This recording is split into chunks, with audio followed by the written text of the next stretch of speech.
So yung first treatment na ginawa sa atin is yung Dermaclear 6 Facial, which is meron silang specific machine for that na parang ginagawa na nun all-in-one sa'yo. The first step na ginawa nila is yung steaming process, which nag-last ng 10 minutes para mabukas yung mga pores natin and hindi na sila mahirapan mag-prick pa.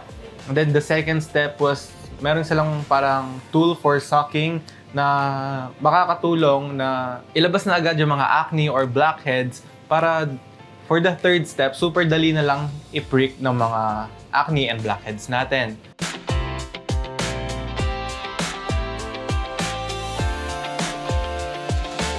Actually, kinabahan ako nung una kasi akala ko masakit. Pero si Ate Ces na nag-help sa atin and gumawa ng treatment natin, super gaan ng kamay niya and super nag-enjoy lang ako all throughout the process.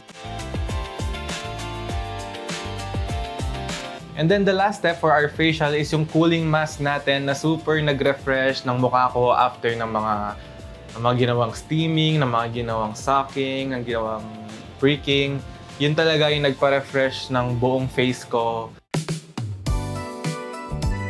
For our second treatment, ginawan din tayo ng Exion Face and Neck, which is nagta-tighten ng mga skin natin and nagpapa-visible, and ginagawa niyang visible yung mga jawline natin. So nilalagyan ng cooling gel or gel yung face natin kanina kasi super init din ng pinoproduce na heat ng machine, and actually adjustable naman siya depending on your preference.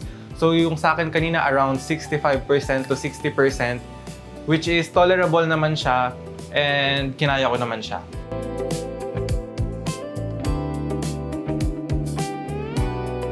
So the overall experience here, so dalawang treatment ko dito sa Avignon was super fun. I think super well-deserved and super worth it. Super refreshing and fulfilling. Kasi sa mga tulad ko na hindi masyadong nakafocus sa self-care, nakaka-boost siya ng confidence pag nakikita mo yung sarili mo na nag-i-improve aesthetically. And thank you for Avignon na natulungan niya tayong i-achieve for today yung mga gusto nating gawin sa self natin.